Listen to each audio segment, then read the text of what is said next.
राष्ट्रिय स्वतन्त्र पार्टीका सभापति रवि लामिछानेको मुद्दा आज पनि स्थगित भएको छ। यसअघि बारम्बार स्थगित भएको लामिछानेको मुद्दा आज पुनः स्थगित भएको हो। सहकारी ठगी सम्बन्धी कसुर र सङ्गठित अपराध अभियोगका रवि लामिछाने र छविलाल जोशीको मुद्दा आज पनि 3 नम्बर इजलासमा परेको थियो। उच्च अदालत तुल्सीपुर बुटोल इजलासका सूचना अधिकारी रामबहादुर कुँवरले दिएको जानकारी अनुसार न्यायाधीश द्वय मिलन कुमार राई र सानुमाया डङ्गोलको संयुक्त इजलासको क्रम सङ्ख्या 1 मा पेशी परेको छ।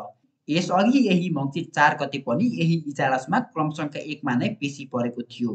सो दिन रविका कानुनी व्यवसायीले निवेदन दिए पश्चात सुनवाई स्थगित भएको थियो। त्यसअघि गत कार्तिक 27 गते उच्च अदालत बुटोलले रवि र छविको मुद्दाको सकल प्रमाण मिसिल झिकाउने आदेश गरेको थियो।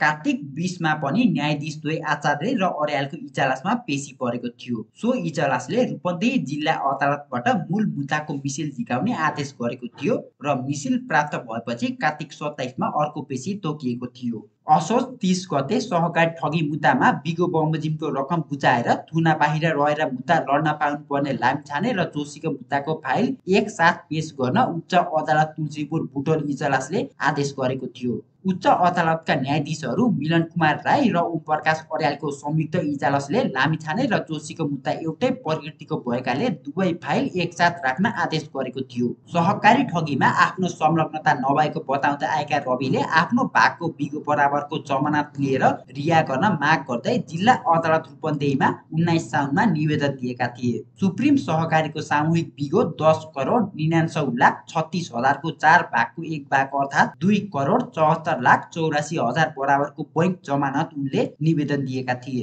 तर रूपन्देही अदालतका न्यायाधीश नारायण प्रसाद सापकोटाको 26 साउनको इजलासले बिगो अस्वीकार गर्दै थुनामै पठाउने आदेश गरेको थियो। त्यही आदेश विरुद्ध लामिछाने उच्च गएका हुन्।